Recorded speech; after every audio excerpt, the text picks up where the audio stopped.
ជំរាបសួរពុកម៉ែបងប្អូន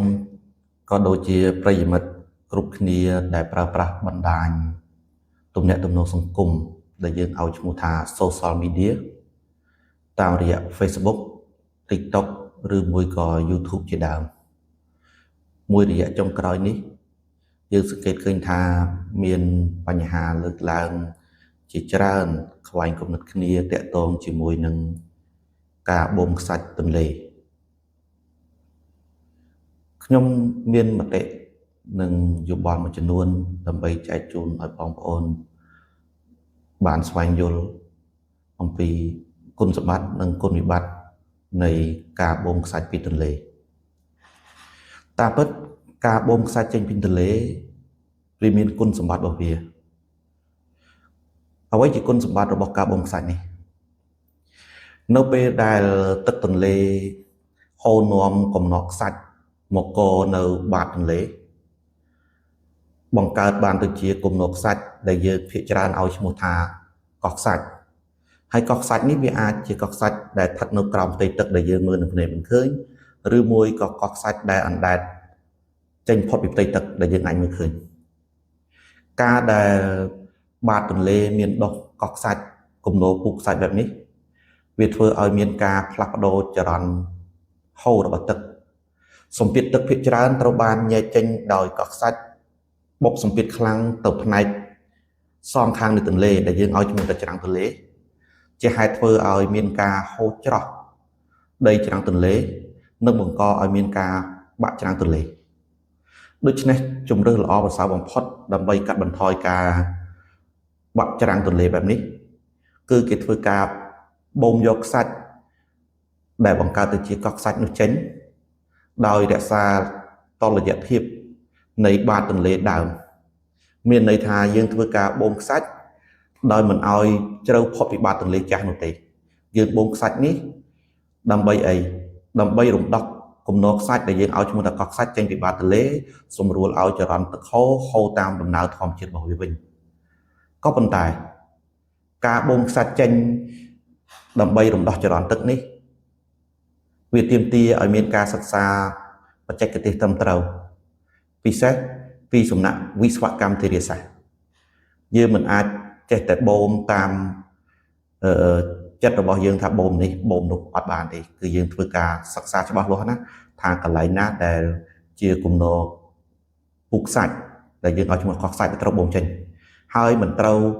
បូមឲ្យផុតដល់បាតនៃទន្លេនោះទេព្រោះវាជាហេតុធ្វើឲ្យមានការផ្លាស់ប្ដូរចរន្តទឹកហូរនិងមានការបាក់ច្រាំងទៅវិញក៏ប៉ុន្តែការបូមខ្សាច់នេះ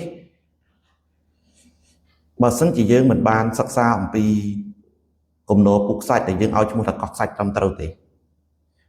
យើងដើរបូមត្រង់កន្លែងនេះឬកន្លែងនោះជាពិសេសទៅលើឈ្មួញនៃរ៉ូស៊ីវាបង្កផលអវិជ្ជមានដល់អ្នករស់នៅជុំវិញពិសេសគឺការបាក់ច្រាំងទន្លេ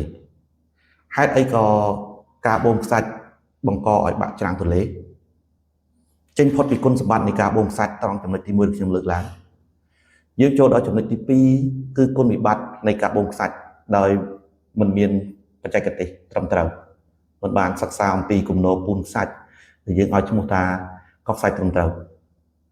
វានឹងធ្វើឲ្យមានបញ្ហាកើតឡើងជាច្រើនចេញពីការបូមខ្សាច់នេះទី1ពេលដែលយើងធ្វើការបូមខ្សាច់ដែលមិនមែនជាពំនរពុកខ្សាច់ពំនរពូនខ្សាច់វាធ្វើឲ្យទីតាំងបាតទន្លេជ្រៅជាងមុនជាហេតុធ្វើឲ្យចរន្តទឹកហូរខ្លាំងនោះខ្សាច់នឹងធ្វើការហូរច្រោះចេញពីបាតទន្លេទៅហើយដែលយើងឲ្យឈ្មោះថាដីទម្រទំនាប់បាតទន្លេវានឹងទន់ខ្សោយពេលណាដីទម្រទំនាប់បាតទន្លេទន់ខ្សោយនោះការហូរច្រោះបន្តនឹងធ្វើឲ្យច្រាំងនៃទន្លេបាក់ស្រុតមកតាមលំដាប់លំដោយដូច្នេះការបូមខ្សាច់ដោយមិនបានសិក្សាពីលក្ខខណ្ឌបច្ចេកទេសត្រឹមត្រូវតាមវិស្វកម្មធារាសាស្ត្រនេះគឺគ្រោះថ្នាក់ខ្លាំងណាស់ពេលណាដែលកន្លែងបូមខ្សាច់បូមជ្រៅផុតអំពីដីទ្រណោ ដីត្របាតទន្លេអញ្ចឹងច្រាំងប្រកបច្បាប់នឹងទី1ទី2ការបូមខ្សាច់ត្រង់នេះម្ដុំត្រង់នោះម្ដុំត្រង់នេះម្ដុំត្រង់នោះម្ដុំដែលសុទ្ធតែមិនមែនជាកន្លែងដែលមានកូនខ្សាច់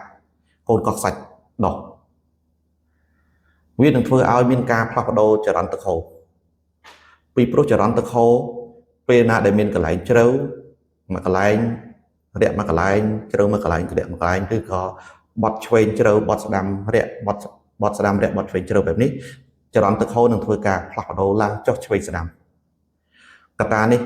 គ្រោះថ្នាក់ខ្លាំងណាស់ការបាក់ច្រាំងទន្លេប្រកាសជាកើតឡើង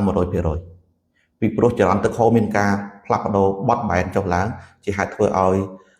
សម្ពាធទឹកទៅបុកច្រាំងខ្លាំងជាងសម្ពាធទឹកដែលត្រូវហូរតាមធម្មជាតិវានេះគ្រោះថ្នាក់បំផុតទី3ធម្មតាទឹកទន្លេក៏ដោយទឹកស្ទឹងក៏ដោយឲ្យតែទីកន្លែងដែលកើតដោយធម្មជាតិរបស់វាប្រកាសជាមានលំហូរបែបធម្មជាតិរបស់វានៅពេលណាដែលចរន្តទឹកហូរតាមបែបធម្មជាតិរបស់វាផលប៉ះពាល់ទៅលើច្រាំងទន្លេក៏មានតិចដែរប៉ុន្តែនៅពេលដែលយើងធ្វើការបូមខ្សាច់ដោយមិនគ្រប់តាមបទដ្ឋានបច្ចេកទេសត្រឹមត្រូវនោះយើងអាចធ្វើការសង្កេតឃើញថាចរន្តទឹកហូរមានការផ្លាស់ប្ដូរយ៉ាងខ្លាំងសម្ពាធទឹកភាគច្រើនបុកទៅលើ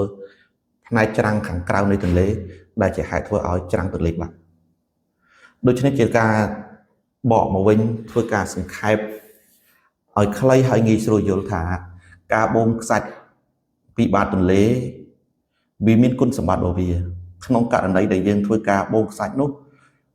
ស្របទៅតាមបទដ្ឋានបច្ចេកទេសរបស់វិស្វកម្មធារាសាស្ត្រដើម្បីបាដីខ្សាច់ឬក៏គំនរពូនខ្សាច់ដែលឲ្យឈ្មោះថាកោះខ្សាច់នៅបាតទន្លេដើម្បីសម្រួលដល់ចរន្តទឹកហូរកាត់បន្ថយការបាក់ច្រាំងក៏ដូចជាបញ្ជៀសផលទឹកជំនន់ឬក៏បើកផ្លូវនាវាចរធំជាងមុនក៏ប៉ុន្តែការបូមខ្សាច់ដែលមិនគោរពតាមបទដ្ឋានបច្ចេកទេសជាពិសេសភាគច្រើនគឺការបូមខ្សាច់ធ្វើអាជីវកម្មវាមានផលប៉ះពាល់ខ្លាំងទៅលើច្រាំងទន្លេណាស់វាធ្វើឲ្យដីទ្រនាប់បាតទន្លេទុនខ្សោយជាងមុនមិនអាចទ្រទ្រង់ច្រាំងទន្លេបានវាធ្វើឲ្យមានការផ្លាស់ប្ដូរចរន្តទឹកហូរវាធ្វើឲ្យមានការផ្លាស់ប្ដូរតុល្យភាពនៃធម្មជាតិហើយជាងនេះទៅទៀតវាធ្វើឲ្យប៉ះពាល់ដល់ប្រព័ន្ធអេកូឡូស៊ីនៅក្នុង